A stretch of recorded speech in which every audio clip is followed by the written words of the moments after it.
الله الرحمن الرحيم الحمد لله رب العالمين والصلاة والسلام على سيد المرسلين وعلى آله وصحبه أجمعين أما بعد.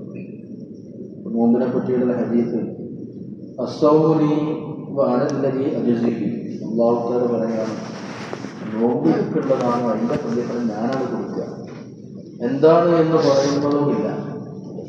നമ്മുടെ കുട്ടികളൊക്കെ സമ്മാനം തരാമെന്ന് പറഞ്ഞ് സർപ്രൈസ് കൊടുക്കാറുണ്ട്. നിനക്ക് ഞാനൊരു സാധനം തരാം, നിനക്കൊരു സമ്മാനം തരാമെന്ന് പറഞ്ഞ് അവരെ നമ്മൾ കൗതുകത്തിലും അതിശയോക്തിയിലുമാക്കും. എന്താണ് എന്ന് പറയാതെ സർപ്രൈസ് ആക്കെന്ന് പറയാം. അവിടെ സസ്പെൻസ് ആക്കി വെക്കും, എന്താണെന്ന് പറയില്ല. ഇതുപോലെ അല്ലാഹു തആല പറഞ്ഞത് എല്ലാ ഇബാദത്തും നോമ്പിനെ പോലെയല്ല, നോമ്പിന്റെ എനിക്കുള്ളതാണ്, അതിൽ ഞാനൊരു സമ്മാനം തരും. എന്താന്ന് പറയണില്ല. അസ്സൗമി നോമ്പ് എനിക്കുള്ളതാണ്, വാനല്ലതി അജിസിഹി അതിന്റെ സമ്മാനം ഞാൻ തരും. എന്താണ് കൊടുക്കുക എന്നുള്ളത് പറയണില്ല. അപ്പൊ ഇത് മനസ്സിലാക്കേണ്ടത് അല്ലാഹു തആല അത്രത്തോളം ജനങ്ങൾക്ക് അതിൽ വലിയ സർപ്രൈസ് ആക്കിയിട്ട് അല്ലാഹു കാത്തു വെച്ചിരിക്കുകയാണ്, സൂക്ഷിച്ചു വെച്ചിരിക്കുകയാണ്. യഥാർത്ഥ നോമ്പാകുമ്പോൾ കിട്ടും അല്ലാഹു യഥാർത്ഥ സ്വാഹിമീങ്ങളിൽ നമ്മുടെ നോമ്പ് ഉൾപ്പെടുത്തി ഗ്രഹിക്കുമാറാണ്. ഖുർആൻ പറയുന്നുണ്ട്, ഫലാ തഅലമു നഫ്സുൻ മാ ഉഖ്ഫിയ ലഹും മിൻ ഖുർറത്തി അഅ്യുൻ ജസാഅൻ ബിമാ കാനൂ യഅമലൂൻ. ഒരാൾ ഒരു പിടുത്തം കിട്ടാത്ത, നിങ്ങളൊന്നും ആലോചിക്കാത്ത, നിങ്ങളൊന്നും വിചാരിച്ചാത്ത പ്രതിഫലം അല്ലാഹു തരുന്നുണ്ട്. അപ്പൊ എന്താണെന്ന് ഊഹിച്ചു നോക്കുക, ആർക്കും കഴിയില്ല.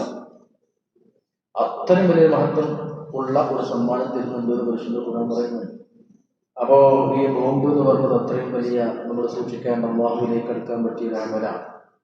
അപ്പൊ നമ്മൾ മനസ്സോടെ യാഗരത് നോമ്പിനെ സ്വീകരിക്കേണ്ടത്.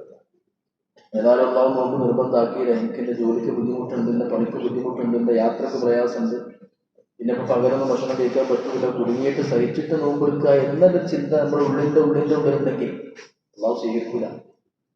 നമ്മളെന്താ വീട്ടിലെന്തെങ്കിലും സംഗതി ഒരാളോട് ചോദിച്ചാൽ അയാൾക്ക് താല്പര്യം ഉണ്ടെങ്കിൽ നമ്മുടെ വരുന്നവർക്ക് വേണ്ട. നമ്മളെ ഭാര്യയോട് നീ കുട്ടികളോട് ക്ലാസ് കൊണ്ടെടുക്കാൻ പറഞ്ഞു, ചായ ഉണ്ടാക്കാൻ പറഞ്ഞു, അപ്പൊ അവര് പറഞ്ഞിട്ട് ഇപ്പൊ തിരക്കുണ്ട് എന്ന് പറഞ്ഞ് എന്തെങ്കിലും ഒഴിവുകഴിവ് പറഞ്ഞാൽ പിന്നെ നമുക്ക് അവരോട് പറയാൻ ഭയങ്കര മടിയായിരിക്കും. നമ്മൾ വരുന്നവർക്ക് വേണ്ട. നമ്മളൊരാളോട് പൈസ എന്തെങ്കിലും കടം ചോദിക്കാൻ പറ്റുക ചെയ്തിട്ട് അയാളിങ്ങനെ വെറുപ്പിച്ച് നമ്മളോട് ഇങ്ങനെ ഇങ്ങനെ പറഞ്ഞിട്ട് വരുന്നവർക്ക് വേണ്ട. അയാളെ വീട്ടിലേക്ക് നമ്മളെ സംഭാവന പോയി, അപ്പൊ അയാളിങ്ങനെ വെറുപ്പിക്കുകയാണ്. അല്ലെങ്കിൽ മനസ്സോടെ അയാളിങ്ങനെ ചോദ്യം ഒക്കെയുള്ള വരുന്ന എന്റെ പൈസ വേണ്ടാറ്. ഇതുപോലെ തന്നെയാണ് അല്ലാഹു. നമ്മളെന്താ അയാളോട് എന്റെ പൈസ വേണ്ടാറുണ്ട്, ഇങ്ങനെയൊക്കെ എന്റെ കയ്യും കാലും പിടിച്ച് എന്റെ ചൊറ സഹിച്ചിട്ട് എന്റെ കുത്തുവാക്ക് സഹിച്ചിട്ട് എന്റെ പൈസയുടെ ആവശ്യം തരുമോ? അത് നമ്മുടെ മാന്യത, നമ്മുടെ വാങ്ങാതെ പോകും.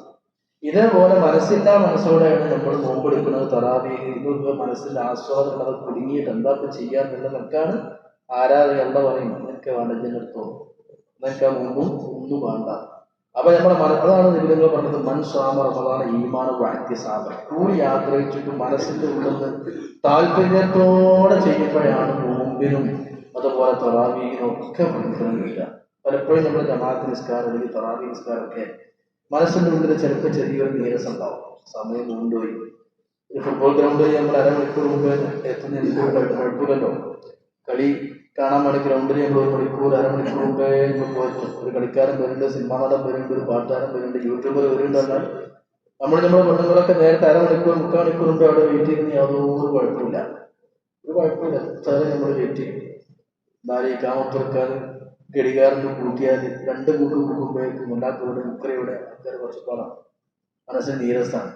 എന്താ വെച്ചാൽ ഈ ഭാഗത്തിന്റെ കാര്യം ഇങ്ങനെ നേരം വെക്കാൻ പ്രശ്നം, നേരത്തെ കഴിഞ്ഞാൽ പ്രശ്നം.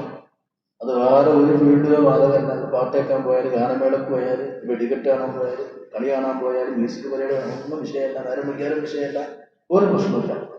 ജുമാ കുറച്ച് നേരം വെക്കാൻ ഒച്ചപ്പാട്, പാട്, മുഖം പൊറിപ്പിക്കൽ, നമുക്ക് അവസ്ഥ എന്താ വെച്ചാൽ ഇതിനോടൊക്കെ ഒരു വെറുപ്പ് കുടുങ്ങിയിട്ടാണ് ചെയ്യുക. ഇന്നാറൊക്കെ വീറത്തും ഇല്ലാഹാരിന്റെ ഭാഷയായി അത് അല്പം ഖുശൂഉള്ള ആൾക്കാർക്ക് അല്ലാത്തവർക്കൊക്കെ ഇത് ഭയങ്കര ഭാരമായിട്ടും വെയിറ്റ് ആയിക്കാരെന്ന് ഖുർആൻ പറയുന്നുണ്ട്. ഇബാദത്തുകളൊക്കെ അല്പം ഖുശൂഉം ഭക്തി ഇല്ലാത്ത ആൾക്കാർക്ക് ഇതൊക്കെ ഒരു ഭാരമായിരിക്കും. ഇങ്ങനെ ഭാരമായിട്ട് ചെയ്യുകയാണെങ്കിൽ അല്ലാത്ത വേണ്ട, മുഖത്തേക്ക് വലിച്ചെറിയും. എനിക്ക് വേണ്ടടാ നമസ്കാരം, എനിക്ക് വേണ്ട മുമ്പോട് പറയും. അതാണ് ഏറ്റവും നമ്മൾ അപകടത്തോടെ കാണേണ്ടത്. അപ്പൊ മനസ്സറിഞ്ഞ് ഈമാന വഅ്തിസാബൻ കൂടി ആഗ്രഹിച്ചിട്ടായിരിക്കണം എല്ലാം ചെയ്യേണ്ടത്. അതാണ് നോമ്പിനെ പറ്റി പ്രത്യേകം എടുത്തു പറഞ്ഞത്, ഈമാന വഅ്തിസാബൻ. തറാവീഹ് നിസ്കാരത്തെ പറ്റി പറഞ്ഞാൽ തന്നെ ഈമാന വഅ്തിസാബൻ കൂടി ആഗ്രഹിച്ചിട്ടും ഉറച്ച വിശ്വാസത്തോടും കൂടെയും ചെയ്യണം.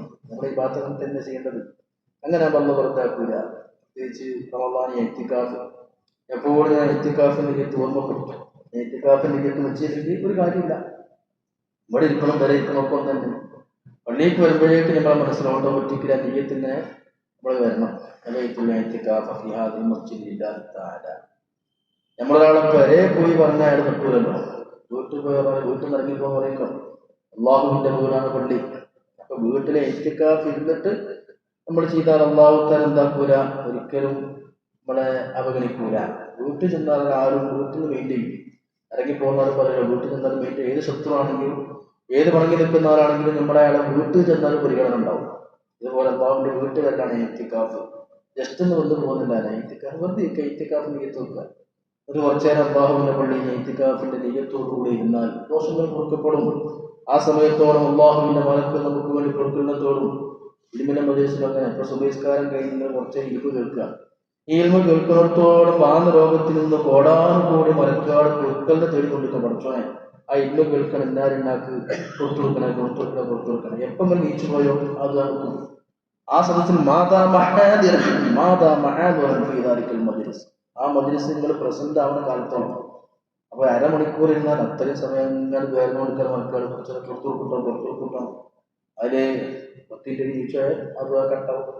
അപ്പൊ നമ്മുടെ പള്ളിയിൽ വരുന്ന ഇത്തിക്കാഫിനും ഇൽമ കേൾക്കുന്നതൊക്കെ വലിയ മാറ്റവും വലിയ ഫദ്ലും ഉണ്ട് എന്ന് പ്രത്യേകം മനസ്സിലാക്കുക. പള്ളിയിൽ കയറുമ്പോൾ വലത്തെ കാലിക്കണം. അതൊക്കെ നമുക്ക് നഷ്ടപ്പെട്ടു പോകുന്ന ചെറിയ സുന്നത്തുകളാണ്. അല്ലാഹു മഫ്തഹ് ലി അബ്വാബ റഹ്മതിക, വലത്തെ കാല് വെച്ച് കയറുക. ആ ദിക്റില്ല. സ്വലാത്തുൽ സുന്നത്തുണ്ട്.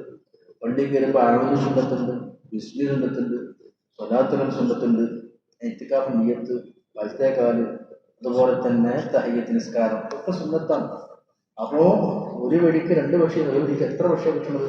പള്ളിങ്ങടി വരുമ്പോൾ തന്നെ വലത്തെ കാല് വെക്കുക. ഒന്ന് അഊദു, ബിസ്മി, സ്വലാത്ത്, പിന്നെ അല്ലാഹു മഫ്തഹ് ലി അബ്വാബ റഹ്മതിക, പിന്നെ നബിയുടെ ഇത്തിക്കാഫ് ഖിയാദുൽ മുസ്ലിമില്ലാഹി തആല, പിന്നെ തഹിയ്യത്ത്. 7 കൂലിയാണ്. ഇത് റമദാനിലാകുമ്പോൾ നമുക്ക് 70 മുതൽക്ക് 700 ഇരട്ടി വരെ കൂടുക. ജമാഅത്ത് നിസ്കാരാണെങ്കിലോ 27 ഇരട്ടിയാണ്. അപ്പൊ 5 വക്ത് നിസ്കാരത്തിന് എത്ര ഇരട്ടിയാന്ന് ആലോചിക്കുന്നത്? അങ്ങനെ റമദാനുമ്പോൾ എത്ര ഇരട്ടികളാണ്. അത്രയും നന്മകളുടെ വസന്തങ്ങളുടെ കൂമ്പാരങ്ങൾ അല്ലാഹു നമുക്ക് നൽകിയിട്ട് ഇതൊക്കെ ഇട്ടേച്ച് എങ്ങോട്ടാണ് നമ്മൾ പോകുന്നത്? ഇതൊക്കെ നമ്മൾ ചെയ്താൽ ആഖിറത്തിന് വേണ്ടി ചെയ്ത ഒരു വസ്തു, ഒരു ചുക്കും ഇവിടെ ഇട്ടേച്ച്, ഒരു ശകലം പോലും ഇട്ടേച്ച് കൂടാ. ആഖിറത്തിലേക്ക് വേണ്ടി ചെയ്ത നന്മകൾ ശകലം പോലും ഇട്ടേച്ച് നമ്മൾ മരിച്ചുകൂടാ. എന്നാലോ ദുന്യാവിന് വേണ്ടി ചെയ്ത എന്താണെങ്കിലും ശകലം പോലും കൊണ്ടുപോകില്ല. ദുന്യാവിന് വേണ്ടി ചെയ്ത ബിസിനസ് മറ്റെന്ത് കാര്യമാട്ടെ, ദുന്യാവിന് വേണ്ടി ചെയ്തത് ശകലം പോലും നമ്മൾ കൊണ്ടുപോകില്ല. ആഖിറത്തിന് വേണ്ടി ചെയ്തത് ശകലം പോലും ഇട്ടേച്ച് പോകില്ല. എല്ലാം നമ്മൾ കൊണ്ടുപോകും. അപ്പൊ നമ്മൾ വരുമ്പോൾ തന്നെ ഈ നന്മകളും ഈ കൂലികളും ഈ ഗുണങ്ങളും ആഖിറത്തിലേക്ക് വാരിക്കൂട്ടണമെന്ന നിയ്യത്തിലായിരിക്കണം വരേണ്ടത്. ഒരു ഹദീസ് കൂടി കേൾക്കുക. ഹബീബായ റസൂലുള്ളാഹി സ്വല്ലല്ലാഹു അലൈഹി വസല്ലം പഠിപ്പിക്കുകയാണ്. സ്വഹാബത്ത് ചോദിച്ചു, മാ കഫറ മയുദ്ഖിലുൻ നാസൽ ജന്ന, നബി ഒരു കാര്യം പറഞ്ഞത്, സ്വർഗ്ഗത്തേക്ക് അധിക ആൾക്കാരെ പ്രവേശിപ്പിക്കുന്ന സംഗതി എന്താണെന്ന് പറഞ്ഞു. അധിക ആൾക്കാരും സ്വർഗത്തേക്ക് കടക്കുന്നത് ഏത് സംഗതി കൊണ്ടാണ്? അതാണ് ചെയ്താൽ മതിയല്ലോ. അതാണ് ഞങ്ങൾക്ക് പ്രാവർത്തികമാക്കുന്നതല്ലോ.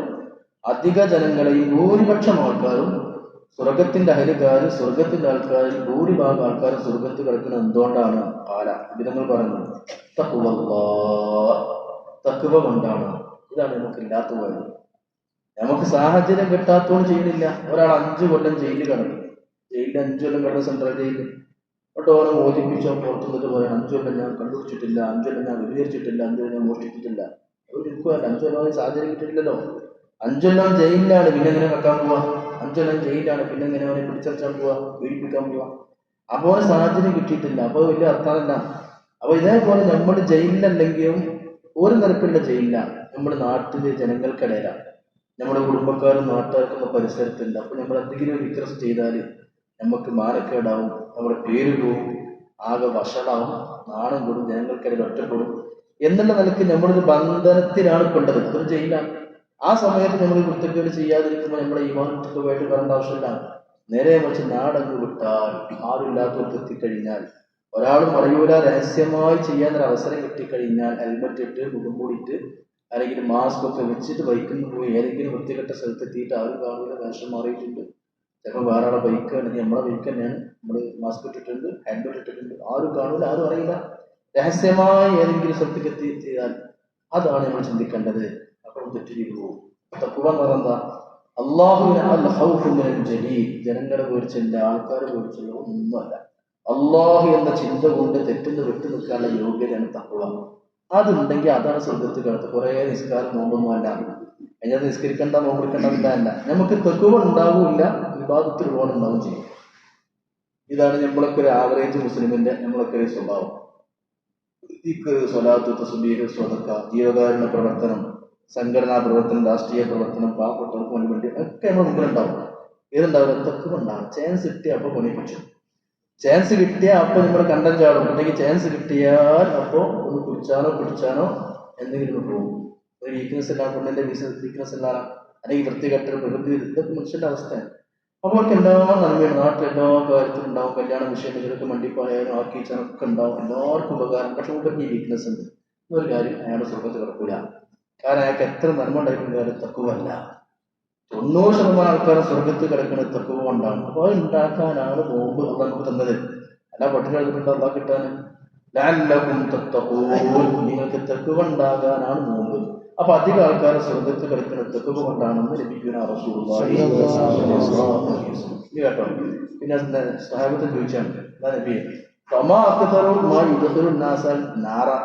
അധിക ജനങ്ങളിൽ നരകത്തിൽ കടത്തുന്ന എന്താണ്? എന്ത് തെറ്റാണ്? കള്ളാണോ? എന്താണ്?